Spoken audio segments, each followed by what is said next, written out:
What's good, YouTube? Aura Storm here, coming at you guys with another discussion video today. Today I'm going to be discussing 5 reasons why I think you guys should watch Arc-V if you haven't gotten around to watching it yet. Now, the number one reason, I think this is sort of like number 1, 2, and 3, is the any part of Yu-Gi-Oh anime is, are the duels good?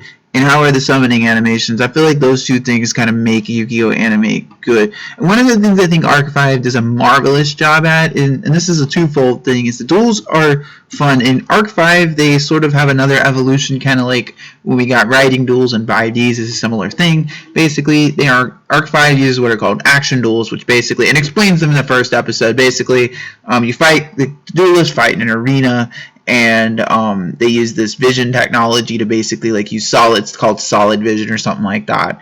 And when the duel starts, action cards are spread around the arena, and typically these are cards that people use to bail them out of certain situations. It does get kind of annoying because every time you think a character's going to lose, they grab an action card, I feel like that's not I feel like that's not it doesn't happen all the time, but action cards, are a big part.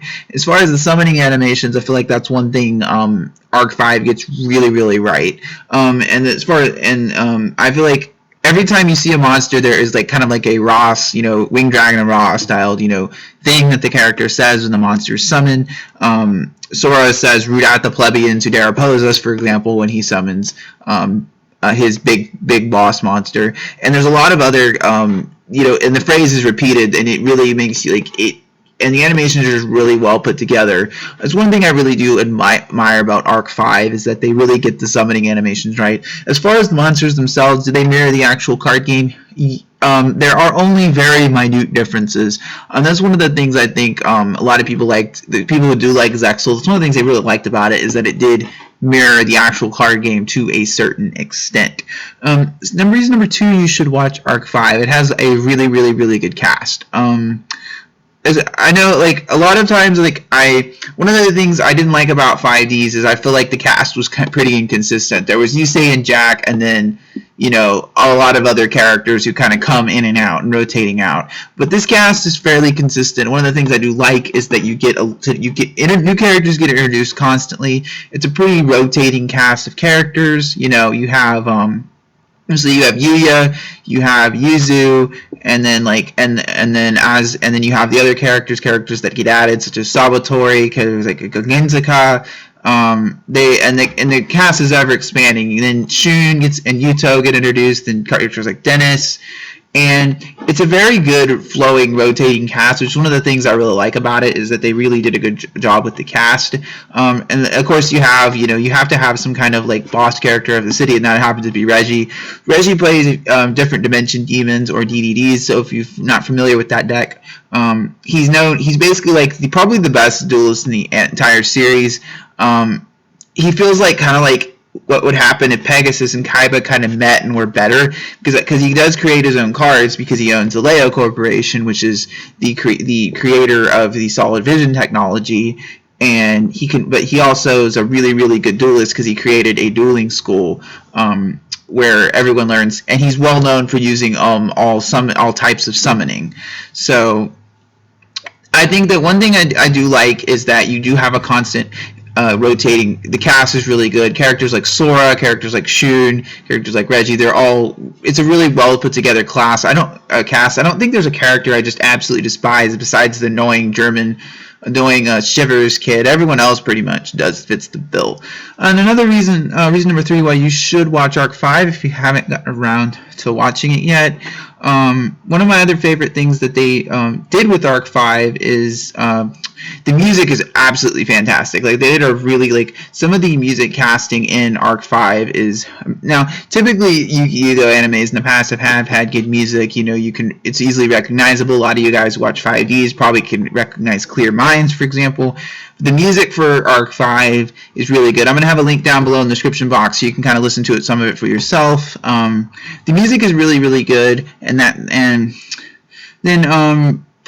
reason number 4, and this is actually something I really like about Arc-V, is that there isn't, like, you don't exactly know what's going on right away. Like, you kind of, like, one of the things you kind of knew when and this is like an example of 5Ds, you kind of knew what was going on, but you didn't know exactly what they were doing. And that's kind of how Arc-V feels, is that really what's going on in the veil doesn't get pulled back until about 30 or so episodes in, and it really gets explained, and it really gets explained. One of the things I really like about Arc-V is they don't put the entire storyline and you know what's going on right away.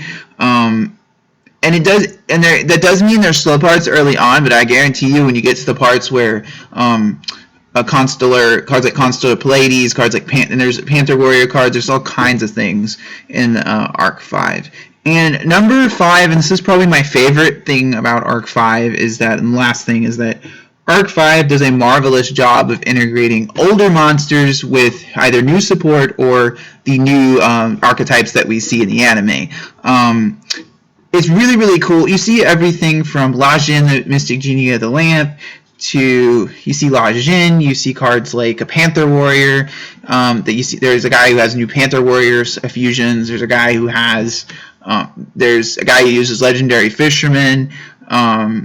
And there's a lot of old, like it's one of the really cool things that you get when you get to kind of the part where they're all battling in an arena type, out in the city type thing, is you get, like, it's so cool to see these old monsters next to these new ones and see them fighting each other, and that's one of the really cool aspects. And I think, and this is actually the last reason, number 6, is that they actually introduce all the summoning mechanics into the same anime, and they really fit together. One thing about, Zexal, 5Ds, GX, they all have their own summoning, but this anime actually mixes them all, and along with the, of course, pendulum mechanic, it introduces them all, and it really does a good job of mixing them up and making them work together. And that's one of the things that make Reggie such a good duelist, is most people in the Arc-V universe only use one type of summoning mechanic, but when you can mix them together, it really just makes a duelist a lot more scary.